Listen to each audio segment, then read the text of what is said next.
Larry, are you a big traveler? Do you I, like to I travel? am. I've always loved traveling. What's your thing? One of the when I And did how has it evolved? I'm well, here's the curious. thing. Yeah. As I you was made a so little money in your life, sure, absolutely.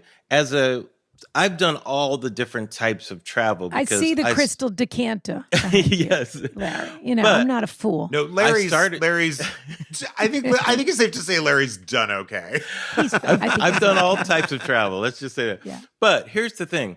I did travel on other people's money for most of my career because I was a stand-up comedian. Yeah. And, people paid for your travel. And to me, it was the best life I ever had. I never flew luxurious or anything. Sure. But, in those days, like I'm talking about the 80s, planes weren't as crowded as they were now. Right. And there was and the more seats legroom. weren't even quite as small as they are now. They were not, so it was, I'm kind of tall and I have long legs.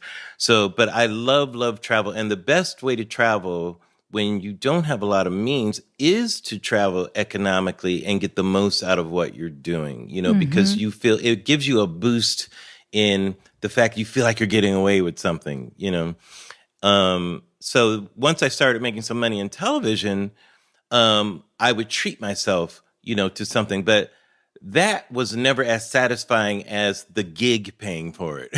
There was something it was free. It was a bonus Yes. that you would go to Memphis or wherever. You do the gig. Exactly. Well, also, we always talk about how it always feels good to plan a trip when you know you have a gig coming up.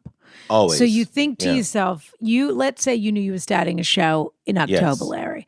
You'd probably say to yourself, I'm going to go travel for 3 weeks because I know I have a paycheck coming. I wish it was and 3 I have weeks. Yeah, but you're nothing right. to worry Yeah. about Yeah. right now. I Yes. know that I have a job lined up and money coming in, and now I'm going to go be unfettered and enjoy myself. Right.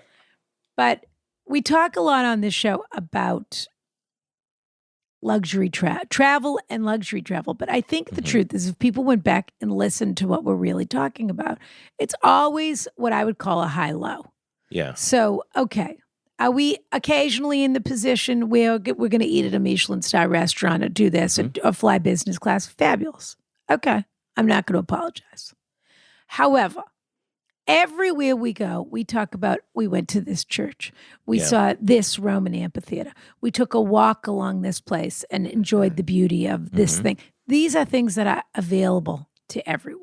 Right. I'm actually not a resort person. I'm a hotel person, but I'm actually not a resort person. Meaning I don't need to go spend however much money to go do nothing. It doesn't mean I don't want to do that occasionally, but it's usually bookended by a cultural experience of some kind and feeling. And Brian is constantly on the move and can probably speak to this better than I can because I doubt it.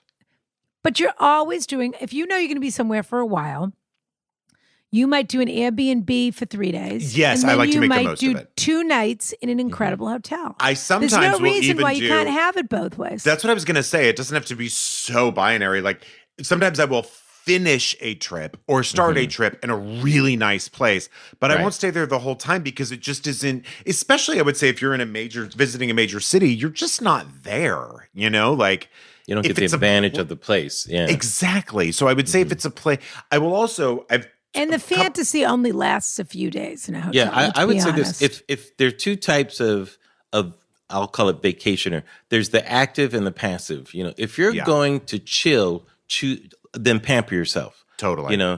Usually when I travel these days, like with my girlfriend and stuff, it's usually chill because I like enjoy my work and enjoy what I do. So I don't need a great adventure when I take time off. I want to like chill and compress. Yep.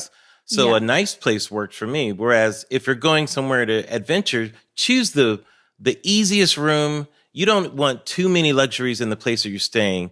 Get as many like perks from whatever, and then put your money in the adventures, whether you're hiking or you're doing like, exploring the city and stuff or like that. Or a beautiful meal or Exactly. a day at a place. A local maybe, meal, yeah.